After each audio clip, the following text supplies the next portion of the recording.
I've sent about 100,000 cold emails in the past couple months, and these are the six most important things that I've learned.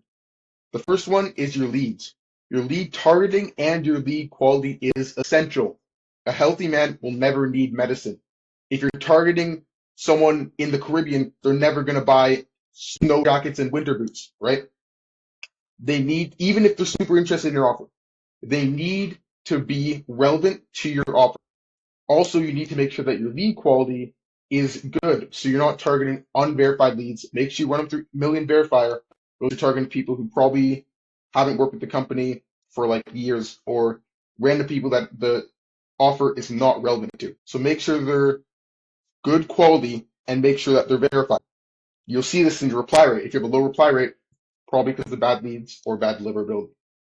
Now, you also need to make sure that you're getting through to the decision makers. If you scrape a list of Google ad agencies that have 50 to 100 employees, the vast majority of those employees have no decision making power. So even if they're totally sold by your offer, they're not going to be able to do anything about it. So make sure you're targeting like CEOs, founders, VP of sales, director of marketing, head of marketing.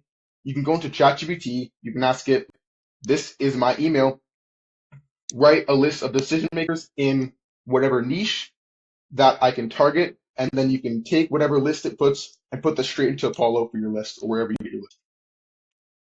Next thing is your offer. This is so important. Like I'm telling you, running a cold email campaign is 50-50, okay? It's 50% on the agency running the campaign, and it's 50% on the client and how good their offer is. You're not like, I wouldn't even take a client if their offer is not good.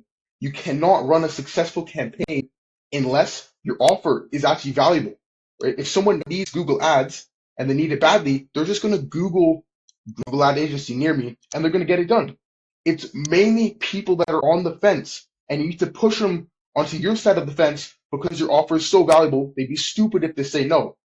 So give them so much value that it's stupid if they say no, right? Have a deal. This is like a lead magnet. This is so important. This is going to boost your offer and how valuable it is. So you can have like a 1 week free trial. You can have a sale going on. You can have a we work no pay until you get results. You can say we're commission based and you don't have to pay until we get results, right? This lead magnet is going to make your offer so much more valuable and you're going to get way more requests. So it's honestly worth it to compromise how much money you take from a lead, how much money you make from a lead, to have a good lead magnet so you get more leads. And overall, you're going to get more money. Okay? You're going to get more money. So make sure that your offer is strong. You can give a lot of value to people and that it's actually worth the time, right? You're not just spamming them for nothing. Side note as well, for your offer, if you're running cold email, I would just say because it costs money to actually like run all this software, I wouldn't run cold email with a low ticket offer. Make sure it's like medium to high ticket. So like at least $500 a month or like a couple grand one-time fee. It's not really worth it. So yeah, make sure that your offer is, add that, mid to high ticket. Now, deliverability. I'd say this is the third of these three most important things. It's really just your leads, your offer, and your deliverability, right? Your deliverability matters so much because you need to be landing in their inbox. No one is going to check their junk mail, report you as not spam, and reply to you. That's just not going to happen, okay? So a few key things, I mean, really you should deep dive into this because it's so important. But a few key things to know is that your email should be HTML only. So no links, no vids, no open rate trackers, no click trackers, none of that, purely just text. No spam words. You go onto this website, mailmeteor/spam checker, and you can upload your copy, and you can see how many spam words there are. You can have a couple. I would keep it to a minimum. So minimal spam words. I'd say 3 to 5 maximum. Sometimes in your copy you need a spam word, like it just doesn't make sense unless you have one. But substitute the ones that you can and minimize the spam words. So one way of seeing that your deliverability is actually good is if your reply rate is over 1%. If your reply rate is under 1%, either, as I said before, your lead quality is bad or your deliverability is bad. It's rarely because of your copy. So just make sure that if your reply rate's under 1%, you check your deliverability and you check your leads. Now, checking your deliverability, you need to do that often. I do it like bi-weekly, every 2 weeks. I run an inbox placement test, and that is just a test to see how much deliverability your campaign has. I used to think when I first started that all my emails had 99% deliverability because I saw in the warm-up function instantly, it said like a 99% land in inbox. That's only for the warm-up emails. You need to know what your campaign emails are doing to these cold leads, right? So I did an inbox placement test after like months of not realizing, and I realized that my inbox placement was like 66% or something. Like it was horrible deliverability. So make sure that you run placement tests and that you actually do have good deliverability. That is very important, and it's easy to have bad deliverability. Like it's pretty easy to. Um, and yeah, relevant copy. That's also very important because if your copy is not relative to who you're targeting, say you spam like a million different people with one simple offer, and it's completely unrelevant to them. Say you're trying to sell like ads to a Google ad agency. They're like, what the hell? I already do ads. Like it's completely not relevant to me. They are going to mark you as spam because you are spam. Like you're literally spamming them. Make sure that you're not spamming them and you're actually doing a proper sales email and it's relevant to them. Now, I would say these three things, leads, offer, and deliverability, are, if you can nail these three things, your campaign is going to work. It's going to be good as long as you don't completely mess with these other things. But if even just one of these is off and is not good, you have bad deliverability, bad offer, or bad leads. If one of them is bad, your campaign is going to fail miserably. So you need to make sure that all three of these are on point. Now, other things is infrastructure. This is kind of like what a cold email campaign is, right? You can't just get at gmail.com and blast 10,000 a day. It's not going to work, and you'll realize that pretty quickly. A couple of simple things for infrastructure. I mean, I advise you to research this more, but you buy one domain, and per domain, you have 3 email accounts under the domain. Per email account, you can send 30 emails per day. Make sure that your email warm-up is always on, not just for the 2-week period before you start sending. Actually, I'll add that too. You need to run 2 weeks of warm-up before sending. That is essential. You need to do this, okay, on all accounts, unless they're pre-warmed, but you'll know if they're pre-warmed. If deliverability is bad, like under 85%-ish or around there, remove it from all campaigns, solve the issue, and just isolate it so that it's not tarnishing the deliverability of your other campaigns. Now, I've seen people say, Google Workspace have the best deliverability and buy .com domains. Right now, I'm using a couple of .biz domains. They're working fine for now. So, I mean, if you want to be safe, I do this, use Google Workspace and .com. But, I mean, I really haven't tested it too much. So, yeah, I just want to put that in there. Now, copywriting. It's not as important as you think. When I first got into cold email, I thought that 90% of the results you get would be on how good your copywriting is. That is completely false. All these few key things, okay? There's few simple steps. Don't write an essay, 30 to 80 words, because they don't know who you are, they don't care about you, they don't want to waste too much time on you.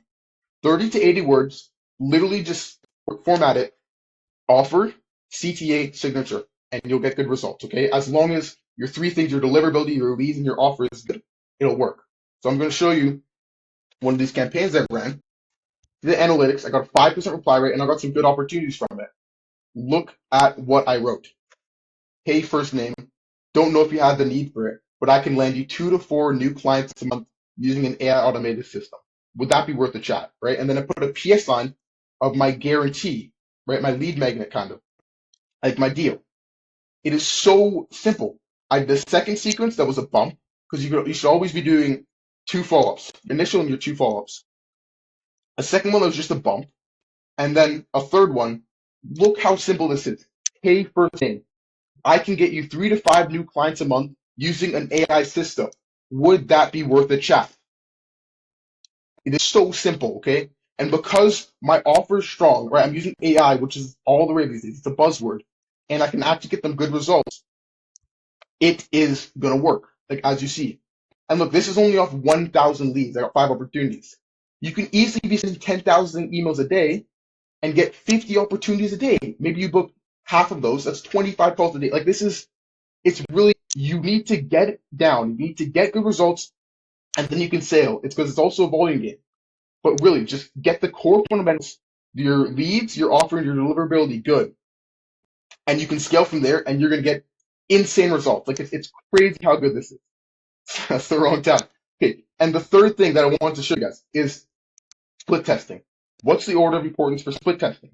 So first one, of course, it's leads. I would split test three different campaigns, and have different leads in each of the campaigns. That's the first thing I'm going to split test. The second one is going to be my offer. So maybe one of my offers is I can get you this many calls a month using AI, and maybe my next offer is a completely different offer, a different service that I offer for the business. Okay, so that's going to be the second most important thing. And your pain point, you'll split test with your offer because they're linked. They're linked the two.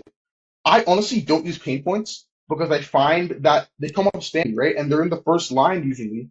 So when they see the subject line, they see the pain point, they're going to dismiss it. But if you found that they worked for you, maybe you put them in a lower line. I mean, tell me if it works. I I just found that they're not, honestly, they're not that important. You don't really need to put in the pain point because they know what it is. The third thing that's split test is the deal. That is the if here, if our system doesn't work, we will no pay until it does. And you might split test. You can try it for free for a week or two. That is the third thing you split test. Just because it's the third most important. The fourth thing you split test is case study. So what I like to do in some emails is I'll put a PS line at the bottom, a PS line, and I'll say, we helped John get 7 clients last month using this system. Okay. The reason that this is so low, because this PS line will improve your email like crazy. If you have good case studies, put it in PS line. It's so valuable. The reason it's lower on the order of split testing is first because these ones, wow, were so important, it just trumps them. But also because, I mean, the difference between saying we helped John get 7 clients this month, or we helped Mark get 15 calls last month, it's not too much of a difference. There's not too much of a difference you can make with different case studies. Like you're pretty much just showing them the value you've gotten, and usually for all your clients, it's similar values. So split testing it wouldn't make too much of a difference, but you can still try it. And the third, your CTA. So honestly, I found that those 3 CTAs I use that work for 99% of PPV sending. And that are, the first one would be, would this be worth a chat? And you can do variations of this. But, I mean, this is just prompting a chat. You put your offer and you ask, is that worth talking to? Because then you know, if you're giving them a business proposition, that you probably want to talk to them on the call. You're not going to make a deal any other way. So they know. And it's fair. You just don't want to be too aggressive with it because, I mean, they're cold lead. They don't care about it. So would this be worth a chat is a good soft of asking to have a call. Next one, could I send more info? This is for if you have a complicated offer or you want just super soft CTA. I'd say it probably gets slightly higher replies just because it's more soft. So if you're getting low replies, you can try this and see if it ups it. But this would also be good for, like, say you have some sort of insurance offer, and it's a bit more complicated. You can give a bit of the offer in the first email and then ask if you can send more info. Then maybe, because they've replied to you, you can attach some links. Like, be careful about it, but you can attach like a link, or you can attach a case study, or you can just give them more details in plain text. The third one would be, can I send a quick demo? Right? Or I usually say, oh my gosh, I usually say, can I send a 2-minute demo? So they know it's going to be super short. And it has to be super short because they really don't care about you. No one has a good attention span these days. You have to capture their attention quickly. So you make your 2-minute Loom demo. If they say yeah, then you just attach it and send them 2-minute Loom demo. Say, hey, great to hear. Here's the demo. And here's my website under. Those 3 call to actions, you can try those 3. I mean, slight different variations, but those are going to work for like 99% of the businesses that you're targeting. So, I mean, just keep it simple. split test in this order. Make sure, I hope I've gotten this across, your leads, your offer, and your deliverability are on point. Those are the three, by far, those are not even the most important things. Those are the three things of a cold email campaign. Like, that is what a cold email campaign is. You need to have those three things. Make sure those are good. Look at these things. These matter a lot less, but they still matter. And once you get those on point, you can work on the other stuff and subscribe.